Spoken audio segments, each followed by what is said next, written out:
Europe 1, il est 8h33. L'heure du vrai faux de l'info. Bonjour Anne Le Gall. Bonjour Jean-Philippe, bonjour à tous. Nous parlons ce matin de la réforme pénale et des peines de prison. Oui, le texte doit être définitivement voté par le Parlement la semaine prochaine. Il prévoit notamment d'instaurer la contrainte pénale, une peine alternative à la prison qui n'est pas du goût d'Éric Ciotti.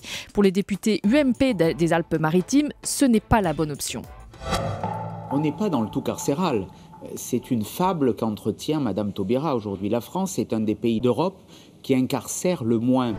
Alors quand Éric Ciotti affirme que la France est l'un des pays d'Europe qui incarcère le moins, il dit vrai ou il dit faux, Anne? Non, c'est faux. Quand on regarde les statistiques pénales que publie le Conseil de l'Europe et qui ont l'avantage de donner une photographie globale du continent, on voit que la France n'est ni le symbole du tout répressif, ni le symbole du tout préventif. On se situe au milieu, dans un groupe de pays intermédiaires. Et en chiffres, ça donne quoi? Le taux de détention moyen en Europe est de 150 détenus pour 100 000 habitants. Et en France, nous sommes en dessous, mais pas très loin de cette moyenne, avec 117 détenus pour 100 000 habitants. Alors, quel pays trouve-t-on dans les différents groupes, Anne? Alors, si on commence par les pays qui mettent le moins de personnes en prison, on trouve en tête de liste la Finlande, la Suède et le Danemark, avec 60 à 68 détenus pour 100 000 habitants. C'est donc presque 2 fois moins que chez nous, en France.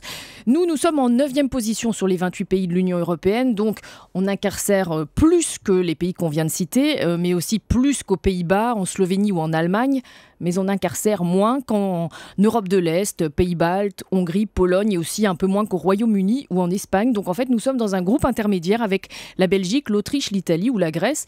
Et précisons que malheureusement, nous nous distinguons en France en termes de surpopulation carcérale, avec notamment, selon les chiffres du Conseil de l'Europe, près de 1500 matelas au sol dans les prisons françaises. Et par rapport à l'Europe, la prison aux États-Unis, maintenant, ça donne quoi? Alors aux États-Unis, on va beaucoup plus facilement en prison, puisque le taux d'incarcération là-bas est de 743 pour 100 000 habitants, donc c'est quasiment 5 fois plus qu'en Europe. Et notamment au Texas. Merci Anne Le Gall, le vrai faux de l'info chaque matin sur Europe 1.